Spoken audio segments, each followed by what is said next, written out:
जगन्नाथ मंदिर का पौराणिक इतिहास। माना जाता है कि भगवान विष्णु जब चारों धामों पर बसे अपने धामों की यात्रा पर जाते हैं तो हिमालय की ऊंची चोटियों पर बने अपने धाम बद्रीनाथ में स्नान करते हैं।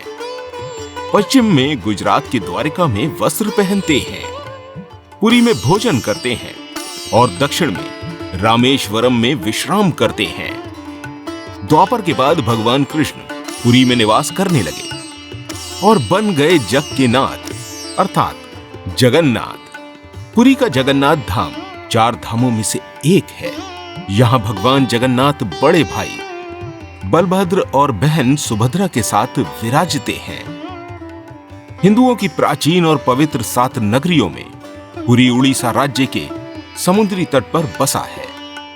जगन्नाथ मंदिर विष्णु के 8वें अवतार श्री कृष्ण को समर्पित है।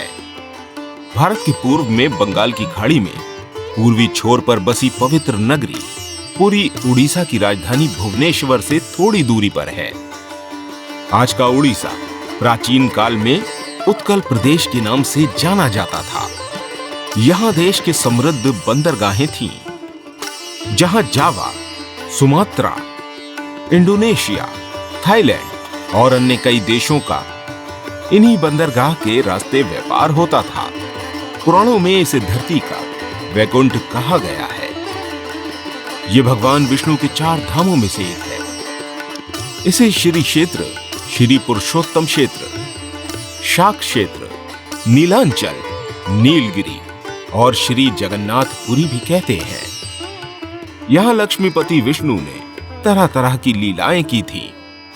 ब्रह्मा और स्कंद पुराण के अनुसार यहां भगवान विष्णु पुरुषोत्तम नील मानव के रूप में अवतरित हुए और सबर जनजाति के परम पूज्य देवता बन गए। सबर जनजाति के देवता होने के कारण यहां भगवान जगन्नाथ का रूप कबीलाई देवताओं की तरह है। पहले कबीले के लोग अपने देवताओं की मूर्तियों को काष्ठ से बनाते थे। जगन्नाथ मंदिर में सबर जनजाति के पुजारियों के अलावा ब्राह्मण पुजारी भी हैं। ज्येष्ठ पूर्णिमा से आषाढ़ पूर्णिमा तक सबर जाति के दैतापति जगन्नाथ जी की सारी रीतियां करते हैं। पुराण के अनुसार नीलगिरी में पुरुषोत्तम हरि की पूजा की जाती है। पुरुषोत्तम हरि को यहां भगवान राम का रूप माना गया है। सबसे प्राचीन मत्स्य पुराण में लिखा है कि पुरुषोत्तम क्षेत्र की देवी विमला है और यहां उनकी पूजा होती है। रामायण के उत्तराखंड के अनुसार भगवान राम ने रावण के भाई विभीषण को अपने इक्ष्वाकु वंश के कुल देवता भगवान जगन्नाथ की आराधना करने को कहा। आज भी पुरी के श्री मंदिर में विभीषण वंदापना की परंपरा कायम है। स्कंद पुराण में पुरी धाम का भौगोलिक वर्णन मिलता है। स्कंद पुराण के अनुसार पुरी एक दक्षिणवर्ती शंख की तरह है और ये 5 कोस यानी 16 किलोमीटर क्षेत्र में फैला है। माना जाता है कि इसका लगभग 2 कोस क्षेत्र बंगाल की खाड़ी में डूब चुका है। इसका उदर है समुद्र की सुनहरी रेत, जिसे महोदधि का पवित्र जल धोता रहता है। सिर वाला क्षेत्र पश्चिम दिशा में है, जिसकी रक्षा महादेव करते हैं। शंख के दूसरे घेरे में शिव का दूसरा रूप ब्रह्म कपाल मोचन विराजमान है। माना जाता है कि भगवान ब्रह्मा का एक सिर महादेव की हथेली से चिपक गया था और वह यहीं आकर गिरा था।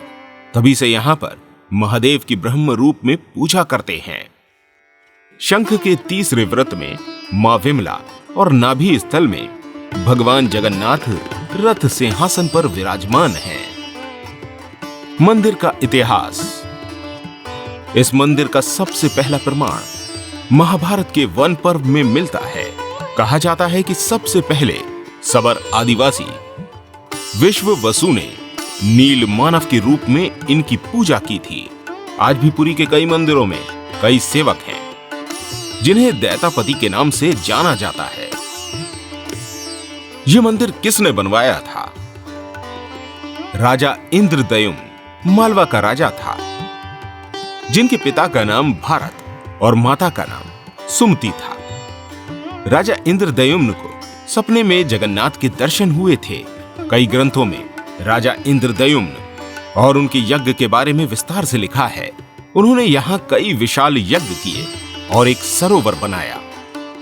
एक रात भगवान विष्णु ने उनको सपने में दर्शन दिए और कहा, नीलांचल पर्वत की एक गुफा में मेरी एक मूर्ति है, उसे नील माधव कहते हैं। तुम एक मंदिर बनवाकर उसमें ये मूर्ति स्थापित कर दो। राजा ने अपने सेवकों को नीलांचल पर्वत की खोज में भेजा। उसमें से एक था ब्राह्मण विद्यापति। विद्यापति ने सुन रखा था कि सबर कबीले के लोग नील माधव की पूजा करते हैं और उन्होंने अपने देवता की इस मूर्ति को नीलांचल पर्वत की गुफा में छुपा रखा है। वह यह भी जानता था कि सबर कबीले का मुखिया विश्ववसु नील माधव का उपासक है और उसी ने मूर्ति को गुफा में छुपा रखा है। चतुर विद्यापति ने मुखिया की बेटी से विवाह कर लिया। आखिर में वह अपनी पत्नी के जरिए नील माधव की गुफा तक पहुंचने में सफल हो गया। उसने मूर्ति चुरा ली और राजा को लाकर दे दी। विश्ववसु अपने आराध्य देव की मूर्ति चोरी होने से बहुत दुखी हुए। अपने भक्त के दुख से भगवान भी दुखी हो गए। भगवान गुफा में लौट गए, लेकिन साथ ही राजा इंद्रद्युम्न से वादा किया कि वो एक दिन उसके पास जरूर लौटेंगे, बशर्ते कि वो एक दिन उनके लिए विशाल मंदिर बनवा दे। राजा ने मंदिर बनवा दिया और भगवान विष्णु से मंदिर में विराजमान होने के लिए कहा। भगवान ने कहा कि तुम मेरी मूर्ति बनाने के लिए समुद्र में तैर रहा पेड़ का बड़ा टुकड़ा उठाकर लाओ, जो द्वारिका से समुद्र में तैरकर पुरी आ रहा है। राजा के सेवकों ने उस पेड़ के टुकड़े को तो ढूंढ लिया, लेकिन सब लोग मिलकर भी उस पेड़ को नहीं उठा पाए। तब राजा को समझ में आ गया कि नील माधव के अनन्य भक्त सबर कबीले के मुखिया विश्ववसु की ही सहायता लेनी पड़ेगी। सब उस वक्त हैरान रह गए जब विश्ववसु भारी भरकम लकड़ी को उठाकर मंदिर तक ले आए। अब बारी थी लकड़ी से भगवान की मूर्ति गढ़ने की। राजा के कारीगरों ने लाख कोशिश कर ली, लेकिन कोई भी लकड़ी में एक छेनी तक भी नहीं लगा सका। तब तीनों लोग के कुशल कारीगर भगवान विश्वकर्मा एक बूढ़े व्यक्ति का रूप धर कर आए। उन्होंने राजा को कहा कि वो नील माधव की मूर्ति बना सकते हैं, लेकिन साथ ही उन्होंने अपनी शर्त भी रखी कि वे 21 दिन में मूर्ति बनाएंगे और अकेले में बनाएंगे और कोई उनको बनाते हुए नहीं देख सकता। उनकी शर्त मान ली गई। लोगों को आरी, छेनी, हथौड़ी की आवाजें आती रहीं। राजा इंद्रद्युम्न की रानी गुणिचा अपने को रोक नहीं पाई। वह दरवाजे के पास गई तो उसे कोई आवाज सुनाई नहीं दी। वह घबरा गई। उसे लगा बूढ़ा कारीगर मर गया है। उसने राजा को इसकी सूचना दी। अंदर से कोई आवाज सुनाई नहीं दे रही थी, तो राजा को भी ऐसा ही लगा। सभी शर्तों और चेतावनियों को दरकिनार करते हुए राजा ने कमरे का दरवाजा खोलने का आदेश दिया। जैसे ही कमरा खोला गया तो बूढ़ा व्यक्ति गायब था और उसमें 3 अधूरी मूर्तियां पड़ी मिली। भगवान नील माधव और उनके भाई के छोटे छोटे हाथ बने थे, लेकिन उनकी टांगे नहीं, जबकि सुभद्रा के हाथ पांव बनाए ही नहीं गए थे। राजा ने इसे भगवान की इच्छा मानकर इन्हीं अधूरी मूर्तियों को स्थापित कर दिया। तब से लेकर आज तक तीनों भाई बहन इसी रूप में विद्यमान हैं। दोस्तों, इस समय जो मंदिर है वो 7वीं सदी में बनवाया गया था। हालांकि इस मंदिर का निर्माण ईसा पूर्व 2 में भी हुआ था। यहां स्थित मंदिर 3 बार टूट चुका है। मुख्य मंदिर के आसपास लगभग 30 छोटे बड़े मंदिर स्थापित हैं। उम्मीद करते हैं वीडियो अच्छी लगी होगी। अगर वीडियो आपको पसंद आई हो तो इस वीडियो को शेयर जरूर कीजिएगा और हमारे इस चैनल को सब्सक्राइब अवश्य कीजिएगा। धन्यवाद।